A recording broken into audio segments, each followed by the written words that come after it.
नमस्कार दोस्तों, एक नई स्टोरी फिर से मैं लाया हूँ। और आप जो है इस स्टोरी के माध्यम से सीखने वाले हैं बहुत सारे न्यू स्ट्रक्चर और बहुत सारे न्यू वर्ड। तो चलते हैं, बिना टाइम गंवाए हुए हम स्टोरी को स्टार्ट करते हैं। तो स्टोरी का नाम है, आज की स्टोरी का नाम है फ्रूट ऑफ सेटिस्फैक्शन। फ्रूट मतलब होता है फल, ऑफ मतलब का, सेटिस्फैक्शन मतलब संतुष्टि, संतुष्टि का फल। तो स्टोरी का नाम है संतुष्टि का फल, फ्रूट ऑफ सेटिस्फैक्शन।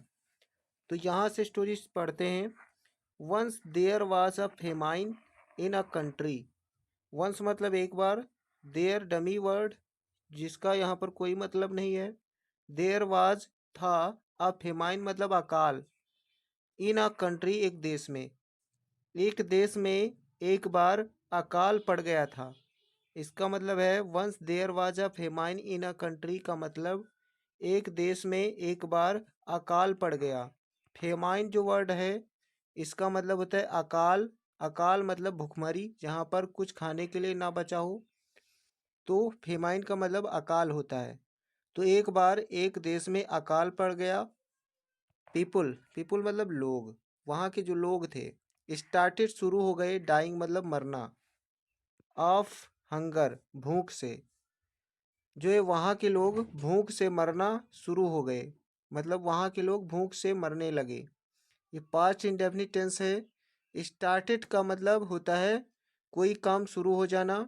तो ये स्ट्रक्चर आपको बहुत ही हेल्प करता है आपको इंग्लिश बोलने में। तो जैसे कि मैं कहूँ कि वह रोने लगा, तो ही स्टार्टेड क्राइंग। वह जाने लगा, ही स्टार्टेड गोइंग। वह खाने लगा, ही स्टार्टेड ईटिंग। तो इस तरीके से आप जो स्टार्टेड का यूज करिएगा, बहुत ही मस्त स्ट्रक्चर है। तो जब कोई काम करने लगे तो उसके लिए हम यूज करते हैं स्टार्टेड। स्टार्टेड की जगह आप जो है बिगान का यूज कर सकते हैं, बिगिन का। तो यहाँ बिगान भी हो सकता था, people began dying of hunger ऐसे भी हो सकता था। ठीक है, तो जहाँ पर न्यू स्ट्रक्चर मिलेगा मैं आपको बताता रहूँगा।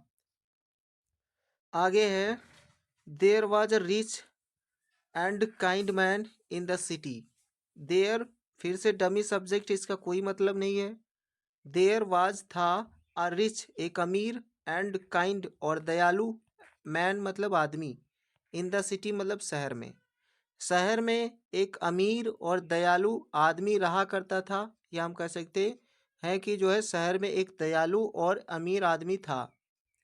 ही मतलब वह, अनाउंस मतलब घोषणा की, अनाउंस मतलब कुछ घोषणा करना। तो उसने घोषणा की, पास्ट इंडेफिनिट टेंस है, ही अनाउंस्ड उसने घोषणा की। टू गिव देने की, ये इन्फिनिटिव यहाँ पर जब दो क्रियाएं होती हैं तो एक क्रिया को हम इन्फिनिटिव के रूप में लिख देते हैं, तो वो इन्फिनिटिव हो जाता है, एक हिसाब से ऑब्जेक्ट का काम करता है। तो he announced to give one loaf, loaf मतलब रोटी होता है, रोटी। तो उसने घोषणा की, टू गिव देने की, वन लोफ रोटी, एक रोटी, ऑफ ब्रेड ब्रेड की रोटी। हम कह सकते हैं वन लोफ ऑफ ब्रेड का मतलब होता है एक रोटी। ठीक है, वन लोफ ऑफ ब्रेड मतलब एक रोटी। एवरी डे मतलब प्रत्येक दिन। टू ऑल मतलब सभी। द स्मॉल मतलब छोटे, चिल्ड्रन मतलब बच्चों को। तो उसने घोषणा की, ही अनाउंस उसने घोषणा की, टू गिव देने की, वन लोफ ऑफ ब्रेड एक रोटी, एवरी डे प्रत्येक दिन, to all the small children सभी छोटे बच्चों को, सभी छोटे बच्चों को प्रत्येक दिन एक रोटी देने की उसने घोषणा की। नेक्स्ट डे अगले दिन, नेक्स्ट डे मॉर्निंग अगले दिन की सुबह, नेक्स्ट डे मॉर्निंग मतलब अगले दिन की सुबह। ऑल द चिल्ड्रेन सभी बच्चे, ऑल द चिल्ड्रेन मतलब सभी बच्चे। गैदर्ड इकट्ठा हुई, पास्ट इंडेफिनिट टेंस है, गैदर्ड V2 है। तो गैदर का मतलब होता है इकट्ठा होना। नेक्स्ट डे मॉर्निंग अगले दिन की सुबह। ऑल द चिल्ड्रेन सभी बच्चे, गैदर्ड इकट्ठा हुए, इन द गार्डन, गार्डन मतलब बाग। अगली सुबह के दिन सभी बच्चे बाग में इकट्ठा हुए। दे स्टार्टेड, अब देखिए यहाँ पर स्टार्टेड फिर से आ गया है।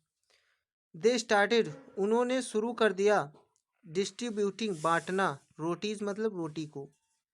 दे स्टार्टेड डिस्ट्रीब्यूटिंग रोटीज मतलब रोटी को बांटना उन्होंने शुरू कर दिया, या हम कह सकते हैं वे रोटियों को बांटने लगे। द रोटीज जो रोटी थी, वर थी स्मॉल छोटी एंड बिग और बड़ी। जो रोटी थी वे छोटी और बड़ी थी, मतलब कोई छोटी थी कोई बड़ी थी। ऑल द चिल्ड्रेन सभी बच्चे वर ट्राइंग कोशिश कर रहे थे टू गेट पाने की अ बिगर बड़ी। यहाँ पर बिगर कंपैरेटिव डिग्री है, बिग से बना है, बिग बिगर बिगेस्ट, तो यहाँ पर कंपैरेटिव डिग्री है तो बिगर है यहाँ पर। ऑल द चिल्ड्रेन सभी बच्चे वर ट्राइंग टू गेट पाने की कोशिश कर रहे थे अ बिगर थोड़ी बड़ी। बिग मतलब होता है बड़ी और बिगर मतलब थोड़ी अधिक बड़ी। थोड़ी अधिक बड़ी रोटी पाने की कोशिश कर रहे थे। लोफ ऑफ ब्रेड मतलब रोटी की, एक बड़ी रोटी पाने की कोशिश कर रहे थे सभी बच्चे। बाई पुशिंग, बाई पुशिंग मतलब धक्का दे करके। बाई के साथ, बाई प्रेपोजिशन है, बाई के बाद जब वर्ब आता है तो उसमें आईएनजी आता है। किसी भी प्रेपोजिशन के बाद जब हम वर्ब लिखते हैं तो उसमें आईएनजी आता है। तो बाई पुशिंग मतलब धक्का दे करके। तो ये बाई और प्लस वर्ब और उसमें आईएनजी, इससे भी स्ट्रक्चर बनता है। जैसे मैं एक सेंटेंस बोलूं, जैसे मैं कहूं कि वह जो है सब्जी बेचकर पैसे कमाता है, तो इससे मैं बोलूँगा he earn money by selling vegetables. एक दूसरे को, वैसे यहाँ ईच अदर की जगह वन अनदर होना चाहिए क्योंकि यहाँ पर ज़्यादा बच्चे हैं। ठीक है, तो यहाँ पर वन अनदर आना चाहिए क्योंकि वन अनदर जो है दो से ज़्यादा के लिए आता है। तो यहाँ पर ज़्यादा बच्चे थे तो बाय पुशिंग वन अनदर का प्रयोग यहाँ होना चाहिए था। इसकी जगह, ईच की जगह वन होना चाहिए था। ठीक है, तो वन ही होगा, वन अनदर। उसके बाद है ओनली अ लिटिल गर्ल, केवल एक छोटी लड़की। ओनली मतलब केवल, अ लिटिल गर्ल मतलब एक छोटी लड़की। वाज स्टैंडिंग खड़ी थी, साइलेंटली मतलब चुपचाप, ऑन वन साइड मतलब एक किनारे। केवल एक छोटी लड़की एक किनारे पर चुपचाप खड़ी थी। She moved, she moved forward last. Moved forward का मतलब होता है आगे बढ़ना। सी मूड फॉरवर्ड, वह आगे बढ़ी, लास्ट अंत में। सभी लड़के जब रोटी ले गए तो वह लड़की जो चुपचाप खड़ी थी वह अंत में आगे बढ़ी। The smallest loaf of bread, रोटी का सबसे छोटी रोटी। द स्मॉलेस्ट यहाँ पर सुपरलेटिव डिग्री है।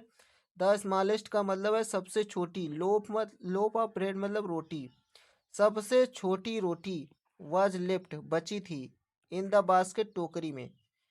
टोकरी में सबसे छोटी रोटी बची थी। सी टुक इट, उसने उसे ले लिया। सी टुक इट मतलब उस रोटी को उसने ले लिया, पास्ट इंडेफिनिट टेंस से।